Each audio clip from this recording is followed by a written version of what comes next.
புராதன சாம்ராஜ்யமான அசரில் சூரியன் கொன்றுகளில் மூழ்கி வானத்தை கருஞ்சிவப்பு மற்றும் தங்க நிறங்களால் வரைய மக்கள் தொடர்ந்து தெரியாத பயத்தில் வாழ்ந்தனர். முன்னறிவிப்பின்றி தாக்கிய ஒரு கொடிய சாபத்தால் ராஜ்யம் பாதிக்கப்பட்டது, பலரின் உயிரைப் பறித்தது மற்றும் உயிர் பிழைத்தவர்களை துண்டுகளை எடுக்க வைத்தது. ஒரு காலத்தில் வலிமைமிக்க இராச்சியம் இப்போது வீழ்ச்சியின் விளிம்பில் உள்ளது. அதன் மக்கள் உயிர் வாழ்வதற்காக போராட வேண்டிய கட்டாயம் ஏற்பட்டது. அமைதியற்ற ஆவிகளின் கோரஸ் போல வெறிச்சோடிய சந்துகளில் ஊழையிடும் காற்றின் சத்தத்தைத் தவிர தெருக்கள் காலியாகவும் அமைதியாகவும் இருந்தன. எஞ்சியிருந்த சில குடிமக்கள் சிறு குழுக்களாக ஒன்று கூடி தங்களிடம் இருந்த உணவு மற்றும் தண்ணீரை பகிர்ந்து கொண்டனர், மேலும் தங்கள் ராஜ்யத்திற்கு நேர்ந்த சாபத்தின் கதைகளை கிசுகிசுத்தனர்.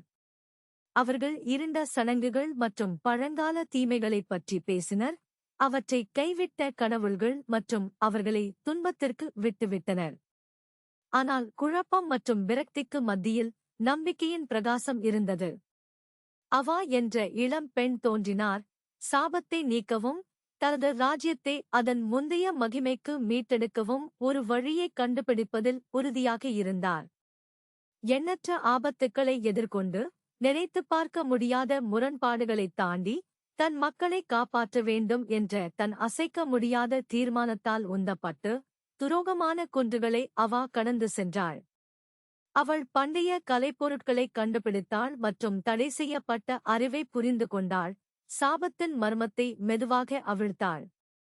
அவள் நடக்கும்போது அவள் கால்களுக்குக் கீழே மணல் மாறத் தொடங்கியது, சந்துகள் வழியாக வீசும் காற்று அவள் பெயரை கிசுகிசுக்கத் தொடங்கியது. அவளது தைரியம் மற்றும் உறுதியால் ஈர்க்கப்பட்ட ஆசார் மக்கள் அவள் பின்னால் அணிதிரளத் தொடங்கினர். ஒன்றாக அவர்கள் இருளுக்கு எதிராக நின்றார்கள், அவர்களின் இதயங்கள் ஒரு புதிய நோக்கத்தால் நிரப்பப்பட்டன. 3050ஆம் ஆண்டு கால பயணி எழுதிய ஒரு நாவலில்தான் உண்மையில் ஒரு பாத்திரம் என்பதை அறிந்த அவா சிரித்தாள்.